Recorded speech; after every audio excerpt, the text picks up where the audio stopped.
This happened in the summer of 2020.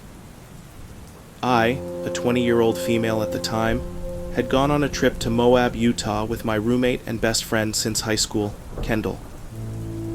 We had joined her family's trip last minute to celebrate her sister's high school graduation. Moab had just reopened after being closed due to COVID, and since we lived just a few hours away by car, we decided to tag along. They had plans to go skydiving, and we were excited to join. Our plan was to drive separately, stay the first night on the couch in her family's Airbnb, go skydiving with them, and then spend our last night in a small cabin just outside town, just the two of us, for a little added adventure. It was our first trip as adults staying somewhere on our own, and we were excited for the independence. Fast forward, the drive down was great, and we had a fun first night with Kendall's family. We all went skydiving early the next morning. It was beautiful. Afterward, riding the adrenaline high, Kendall and I decided to hike to a watering hole where we even did a small cliff jump into the water.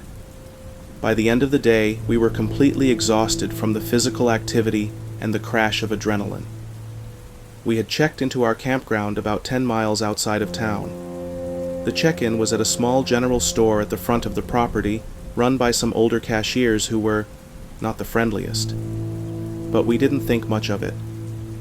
The campground was divided into sections for tents, RVs, and small cabins. And when I say small cabins, I mean just enough space for 2 twin beds and a chair.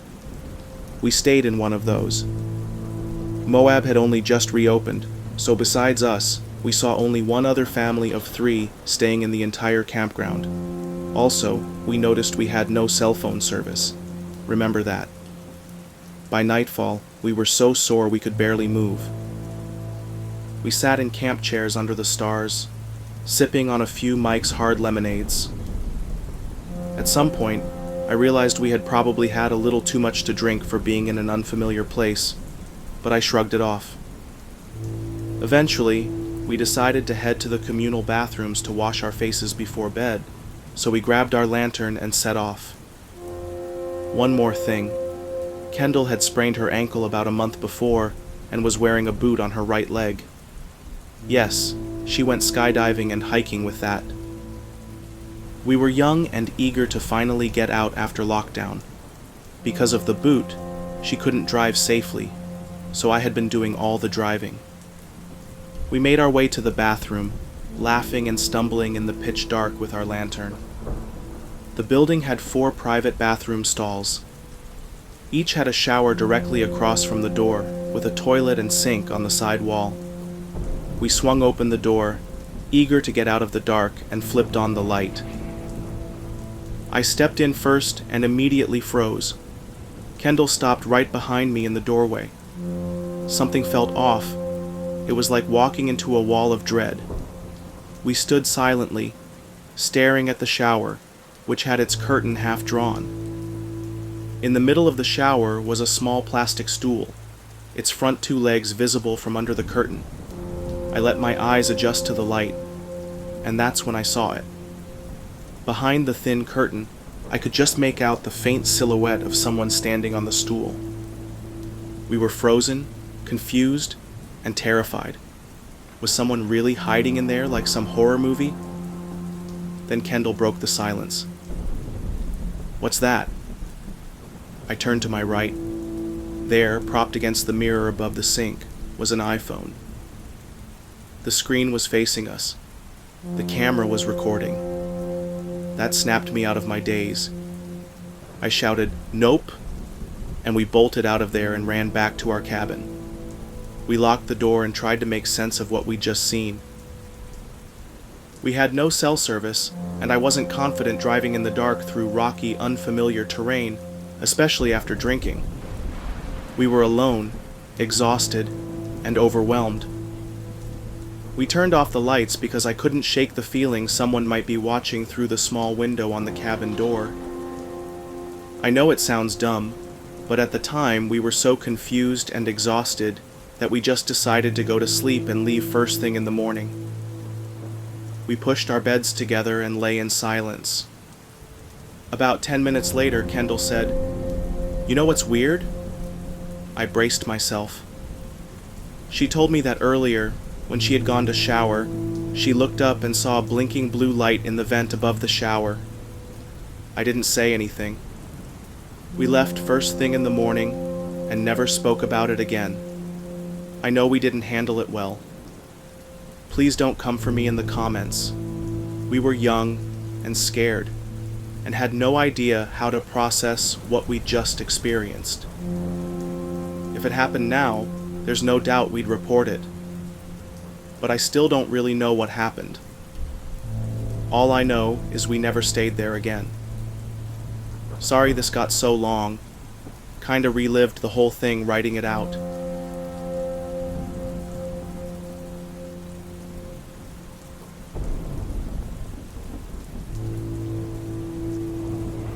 As the last flames licked across the fire and faded, leaving a warm glow from the embers below, I drank the final warm swigs of tea from my canteen and thought about heading to sleep. The stack of firewood by my camp would remain unburned until morning. My camp consisted of a tarp tied up with paracord to the surrounding trees. It was basic but lightweight and easy to carry on hikes. I had built a wall from fallen deadwood, held in place by wooden stakes around the camp, to deter any predators.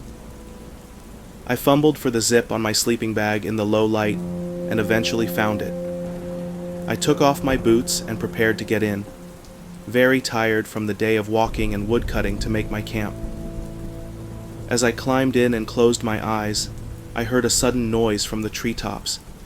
It sounded as though every bird in the woods was flying away. A great flapping of wings and the occasional squawk of warning prompted me to open my eyes.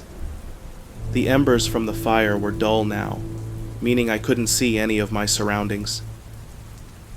I've spent a lot of time in the woods, and know that it would take a large predator to spook roosting birds enough for them to fly away en masse.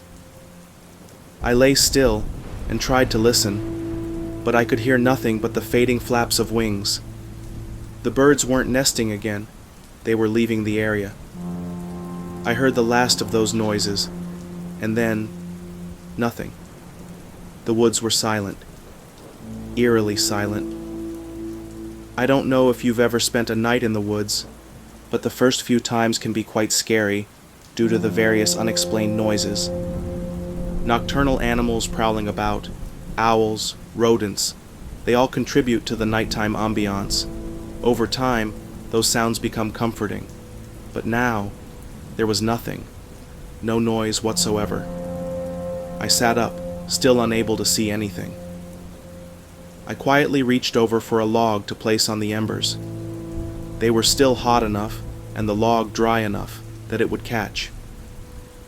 As my hand found a log and I began to lift it, I heard a branch snap nearby.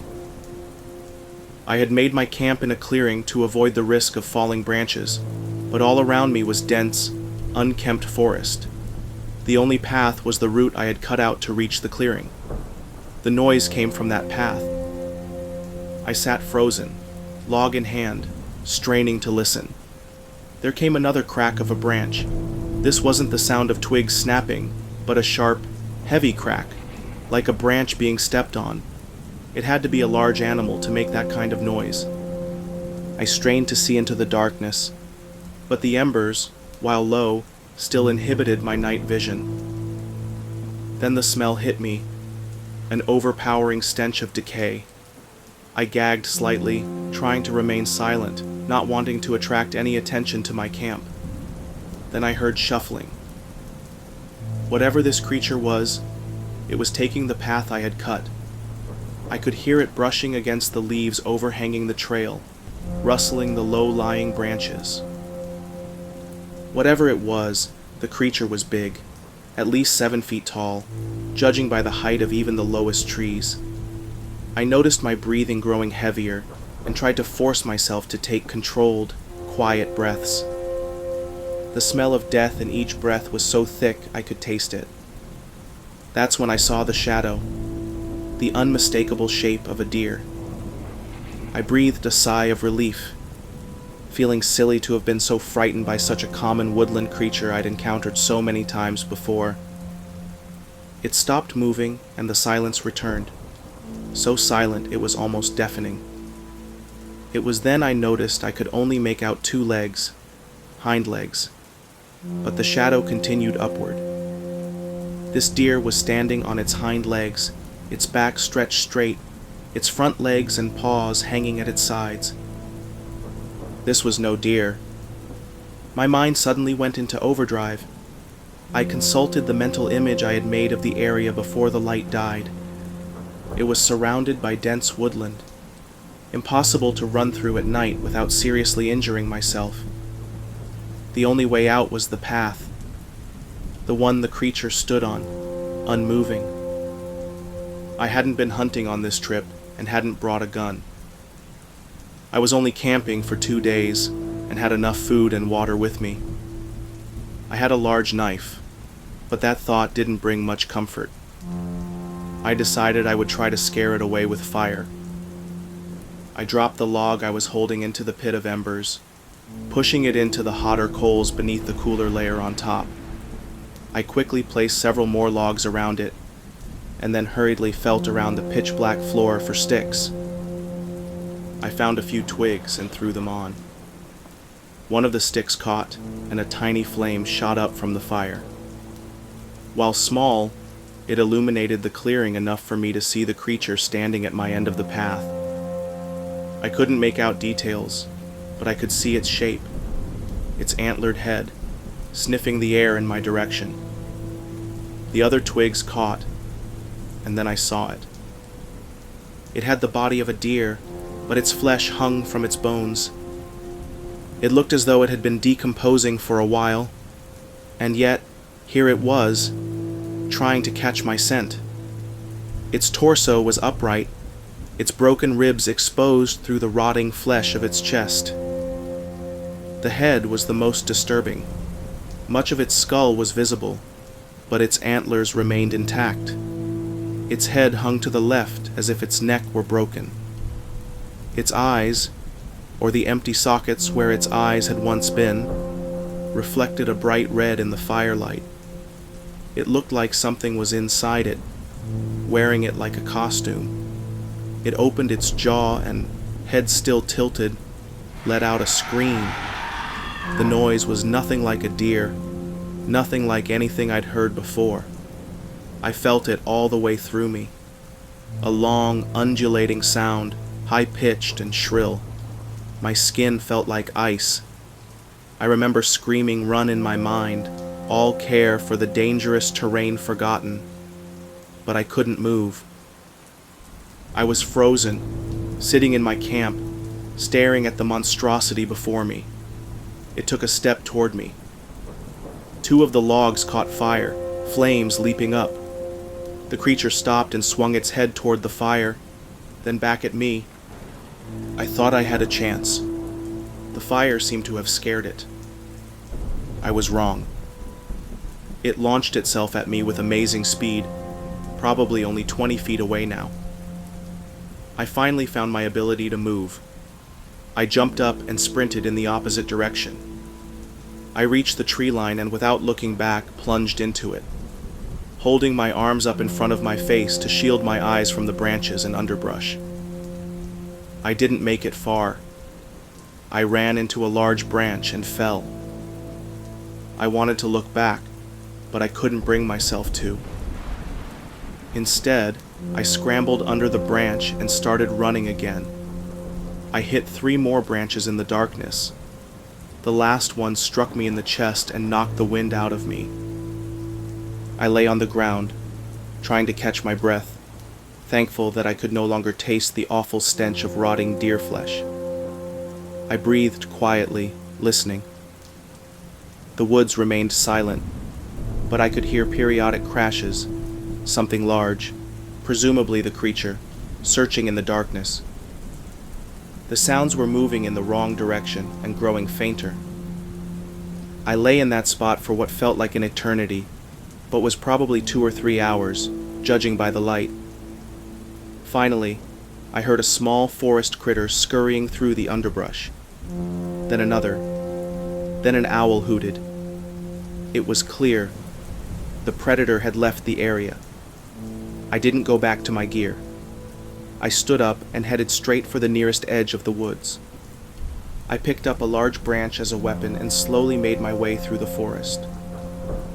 I reached the exit around 4 a.m., the sun beginning to rise, though still hidden. I walked to my car. It was just as I had left it. I opened the door, and as I did, the smell of rotten flesh hit me. I slammed the door, started the engine, and drove out of there. My wheels spun on the forest floor as I revved the engine too hard. I didn't care. I just needed to be away. As I glanced in the rearview mirror, just as I was leaving the parking area, I saw it, running across the car park behind me. Its movement was awkward, yet fast. I floored it and didn't look back again. I don't go camping without my gun anymore, hunting or not.